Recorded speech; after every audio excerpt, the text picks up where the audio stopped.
Mas não pense você que o Ceará não chegou ao ataque. Chegou sim.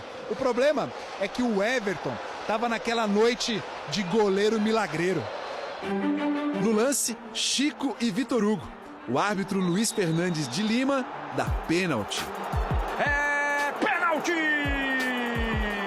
Efetivamente o toque do Vitor Hugo foi na bola e depois o Chico, aí aquele contato que tem após a disputa é normal. A ação do Vitor Hugo é na bola. Para mim não foi pênalti e o VAR respeitou a decisão do campo de jogo, que é um lance interpretativo. Na cobrança, Bergson e o Everton, atacante e goleiro. Foi o primeiro milagre da noite. Partiu Bergson, pé direito, correu, bateu!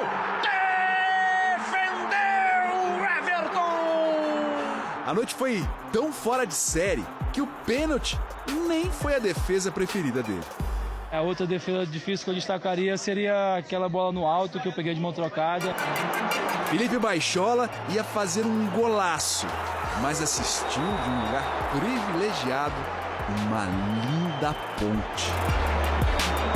E que tal uma defesa que parecia impossível? Ele se jogou e defendeu o chute de Samuel Xavier.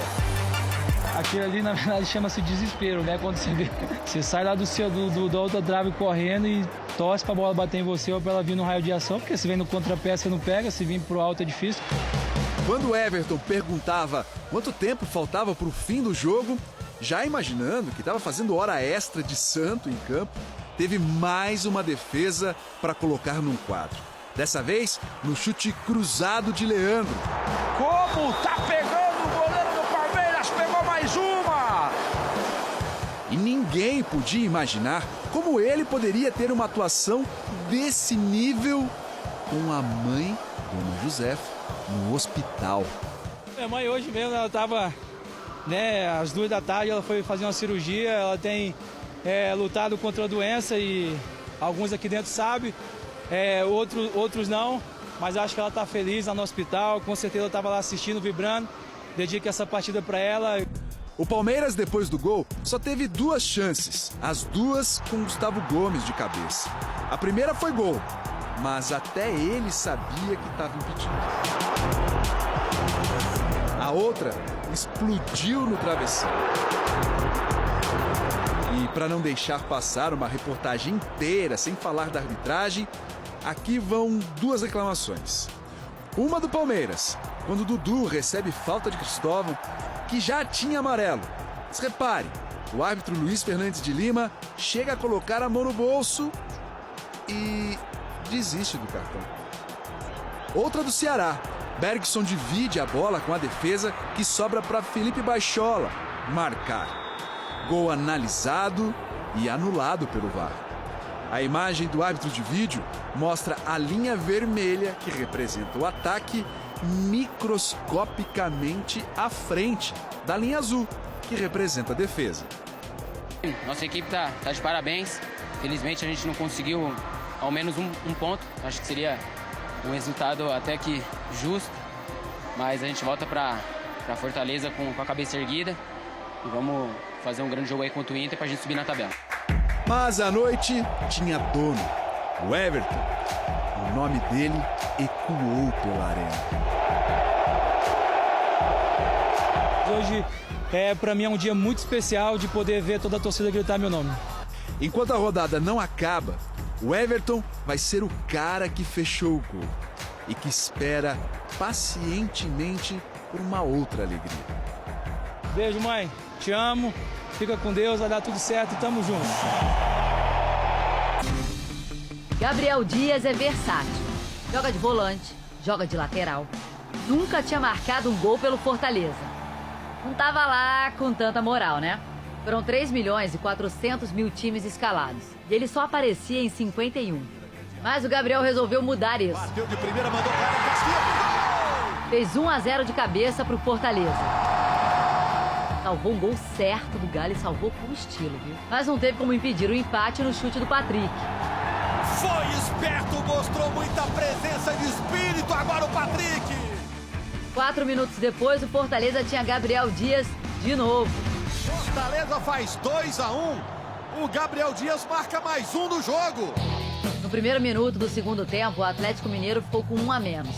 Giovani puxou o nome do jogo, ele mesmo, Gabriel Dias, e levou o segundo amarelo. E o juiz continuou tendo trabalho, foram mais 4 cartões amarelos.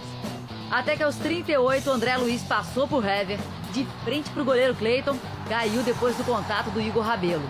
O árbitro mandou seguir, deixou o André Luiz maluco. Rogério Ceni furioso. E segundo o nosso comentarista de arbitragem, PC Oliveira, errou. Falta do Igor Rabelo é clara, olha só por esse ângulo. O tranco é nas costas do André Luiz. Para mim, deveria ter sido marcada a falta e o Igor Rabelo deveria ser expulso por impedir uma situação clara de gol. O VAR deveria ter recomendado a revisão. Para mim, um erro claro e manifesto. 2 minutos depois da falta não marcada, o Fortaleza sofreu o gol de empate. Fábio Santos aproveitou ali o buraco na defesa. Fortaleza 2, Atlético Mineiro 2. Pelo menos um jogador saiu ganhando. Gabriel Dias marcou 20,50 pontos no cartola e acho que na próxima rodada ele vai ser mais escalado. Chapecoense e São Paulo 3 a 0 para os paulistas. E o herói do jogo não fez nenhum dos 3, mas evitou alguns. Thiago Volpe, o herói que não usa a capa, mas sabe voar. O primeiro gol foi logo aos 6 minutos, dupla de Alves. Daniel cruzou para o Bruno de cabeça. O segundo foi no contra-ataque. Jogada começou com Daniel Alves de novo. O Antony correu e Vitor Bueno driblou e finalizou com carinho. No segundo tempo veio o terceiro gol. A jogada começou nas mãos de Volpe e terminou nos pés de Antony, que se emocionou muito. Golaço do Antony! Que vai às lágrimas. Eu fico muito feliz em poder fazer esse gol. Só Deus sabe o tanto que eu precisava. Minha família que sempre esteve do meu lado, nos momentos bons, nos momentos ruins. Então eu queria dedicar também esse gol ao meu filho, que está para nascer. Quase rolou um quarto gol, mas o VAR marcou o impedimento do Bruno Alves. E durante os 90 minutos ele estava lá, o guardião das balizas. No final, venceu a Eficiência São Paulina, que em 11 tentativas conseguiu os 3 gols. Enquanto a Chape não conseguiu converter nenhuma das 26 finalizações. Lembrando que o Volpe está emprestado pelo Querétaro do México até o final do ano ao São Paulo. Mas se depender do técnico Fernando Diniz, o goleiro não vai a lugar nenhum. Não, eu não decido não, mas se eu decidisse ele já está contratado. O cara, além de um goleiro espetacular, é uma pessoa tão espetacular quanto. Tenho muita confiança que a diretoria vai exercer a compra.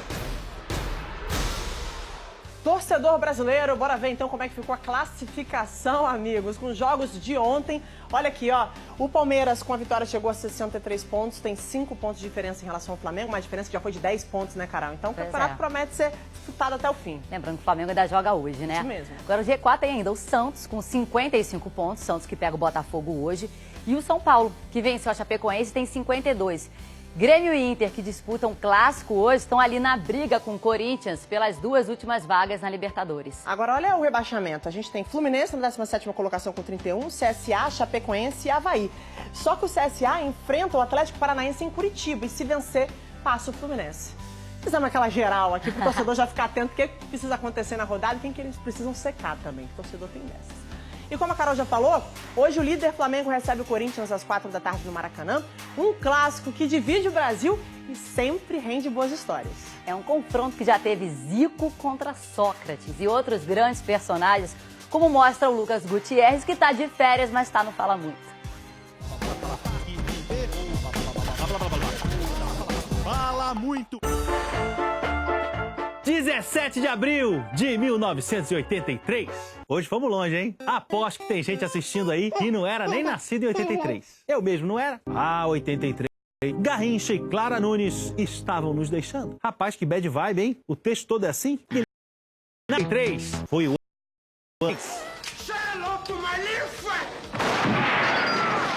Ah, tá. Agora a energia ficou boa. O hit nas rádios era Menina Veneno, do Hit. Um inglês que cantava em português. Sabe quem mais chegava do exterior? Carlos Alberto Torres. O acabado de se aposentar no New York Cosmos e começou sua carreira de técnico na reta final do Brasil. Fumando à beira de 83. O capitão pegou, tendo que ia ouvir a hora de escalar. Vamos atender. Claro, pô. Porque eles estão lá de cima. É o melhor lugar para ver futebol. É na arquibancada, a gente está lá de cima. Com esse populismo em estado bruto, Carlos Alberto chegava cheio de com a torcida com o craque do time. Carlos Alberto tem estrela, tenho certeza que ele vai ser vencedor de técnico também. Naquela, Flamengo e Corinthians tentaram 2 vezes. O jogo só deu Flamengo. Olha essa jogada. Leandro, Júlio César de calcanhar, Zico e gol. Zico de novo. Bola de pé em pé até chegar. Gadilho, 3-0. Moser, 4. Helder, com meia-lua no Leão. Meia-lua no Leão é tipo horóscopo, não é? 5-0. E o doutor Sócrates fez o gol de honra. 5-1. Carlos Alberto chegou apoiado pela torcida e jogadores. Disse que vinha para chacoalhar o time. E parece que conseguiu mesmo. O time do Flamengo é um time que tem jogadores de alta categoria. Corinthians voltaram a se enfrentar em clima de vingança. Bate-rebate na área. Gol do Zé. O Baltazar. Agora Sócrates, de carrinho. E o Pombo sem asa. Aquela bola. Sócrates fechou a goleada de pênalti. 4-1. Chamada vitória de derrota, Zenon. Dá saudade até dos clichês do jornalismo, né? O Zenon tá assim, porque apesar da vitória, o Corinthians não conseguiu se classificar. O Flamengo seguiu adiante e foi o campeão brasileiro em 3. 28 anos depois... Depois, 8 de setembro de 2011, ele estava bombando nas paradas de sucesso. Paradas de sucesso, acho que eu fiquei lá em 83. Game of Thrones estava na primeira temporada e Corinthians e Flamengo guerreavam no topo da tabela. Guerreavam quase que literalmente. Olha o soco do Gustavo no estômago do Lied. Já nesse assunto. Nessa era Adenor contra Lucha, com 2 ótimos elencos, com chance de lei do ex para ambos os lados. Olha aí, no Corinthians, Alessandro, Lisson e Sheik, ex-jogadores do Flamengo. Do outro lado, Abreu, David e Felipe! Ex-jogadores do Corinthians. 3 para cada lado, né? 3 vezes 3... 8. 9. David, o 9 do Flamengo, foi eficiente. E no manual dos atacantes, esse gol na pequena área faz parte do repertório dos bons artilheiros. David, que um dia foi ídolo da Fiel, virava carrasco. Olha a lei do ex aí. Parece até que o Flamengo tava benzão, né? Olha, a gente já tava esperando isso. Felipe trabalhou muito e a trave também salvou o Flamengo. Até que o Corinthians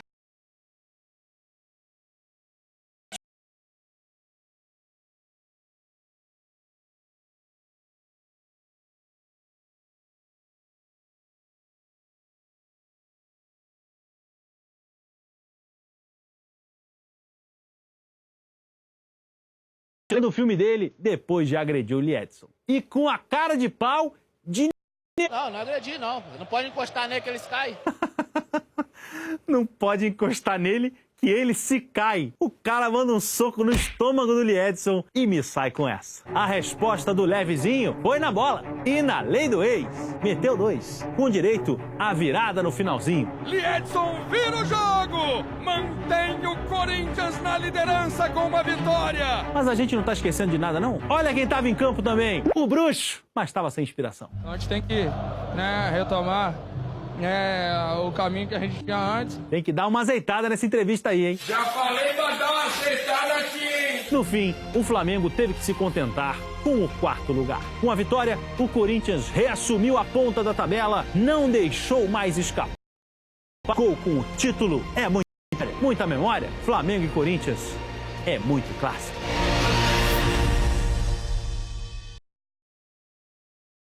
Com Everton Ribeiro, capitão do Flamengo, e uma comparação entre o time atual e que ganhou a Libertadores de 81. Você pode ir lá na página do Flamengo, no Globoesporte.com, escalar o seu Flamengo ideal com o craque das 2 gerações. Demais, né? Legal demais. O Bragantino está bem perto, viu, gente, de garantir o acesso à primeira divisão do Brasileirão e de conquistar o título da Série B pela 2ª vez na história. A recente parceria com uma empresa já rende o grande momento atual do time e faz o clube sonhar alto. O Braga planeja estar entre os maiores do Brasil em breve, viu? No Bragantino, algo precisava mudar. A solução foi buscar um investidor para assumir o futebol do clube. Porque a situação do futebol brasileiro, principalmente no interior e nos pequenos clubes, estão desaparecendo. Nós temos grandes exemplos de times que sucumbiram. No papel, o acordo do Bragantino com a Red Bull é uma parceria. A multinacional assumiu a gestão logo ao fim do Campeonato Paulista, levando os atletas que jogaram pelo RB Brasil. Pra gente aqui no dia a dia nosso não mudou nada, a gente treina no mesmo lugar, a única coisa mesmo que mudou é o local de jogo, porque a estrutura de funcionários todos são os mesmos do Red Bull. A gente se empenha cada vez mais para que a equipe vá bem dentro de campo, para fazer as coisas da melhor maneira possível, para que a empresa invista sempre mais dentro daquilo que nós nos As do Bragantino, salarial do time, por exemplo, da noite do time para a Série B deste ano gira em torno de 45 milhões de reais. Para 200 milhões, só para ajudar a dimensionar um pouco, é mais ou menos o que o Santos arrecadou em todo o ano passado. Sobe tudo, sobe a exigência, sobe a receita, porque obviamente uma série de outras oportunidades de receita, e é evidente que tem investimento para que tecnicamente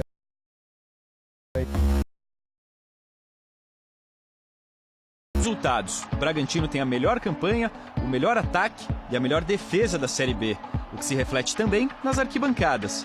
Hoje, a equipe tem a 4ª maior média de público do campeonato, com quase 3 vezes mais torcedores por jogo do que no estadual.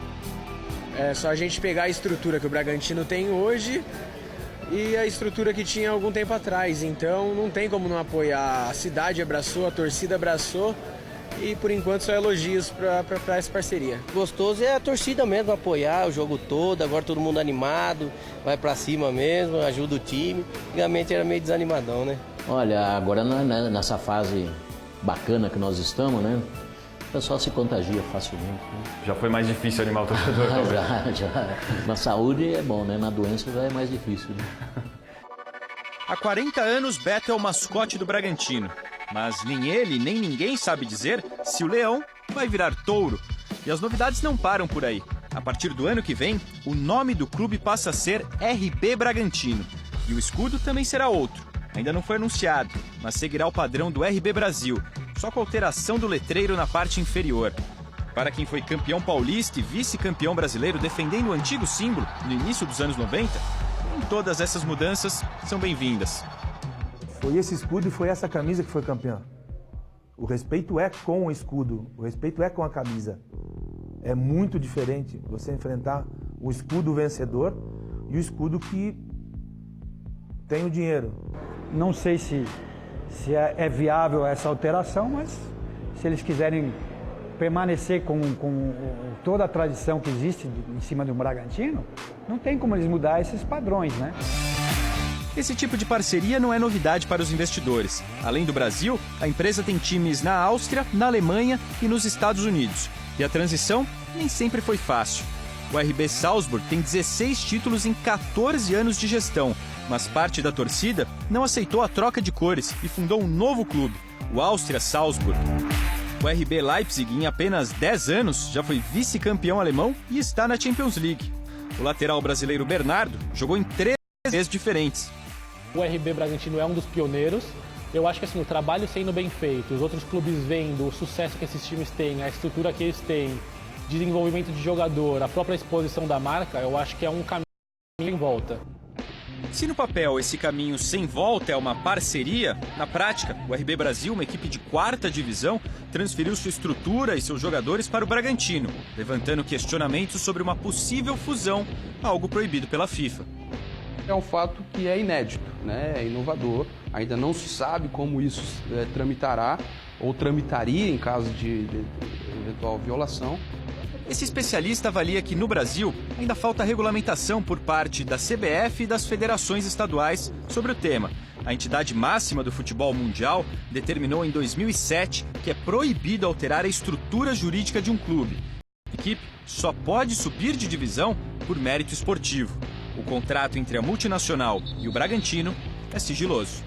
O Esporte Espetacular procurou a Confederação Brasileira de Futebol e também a Federação Paulista. As duas entidades consideram que não houve fusão. O Bragantino continua sendo Bragantino. A única mudança é que uma empresa assumiu o controle do clube. A regulamentação FIFA, Lei Pelé, todos os regulamentos que vêm da CBF, Conmebol, todos eles foram observados para que a gente pudesse criar um modelo que desse a segurança para que a Red Bull faça um investimento e invista no futebol brasileiro, mas que principalmente seja um processo com credibilidade. É um caminho novo que, no campo, já mostrou resultados. O time está muito perto de voltar à Série A. Para se ter uma ideia, no ano passado, o Goiás garantiu acesso com 60 pontos. Faltando 6 rodadas para o fim da Série B, o Bragantino tem 62 e já começa a traçar os objetivos para as próximas temporadas. Tínhamos como meta 2 anos para poder voltar à Série A. E se tudo der certo até o final e a gente antecipar esse acesso, né, antecipar 1 ano, eu acho que vai ser muito importante para a parceria também. O caminho é esse, o Bragantino vai ser o 5º maior clube do estado de São Paulo.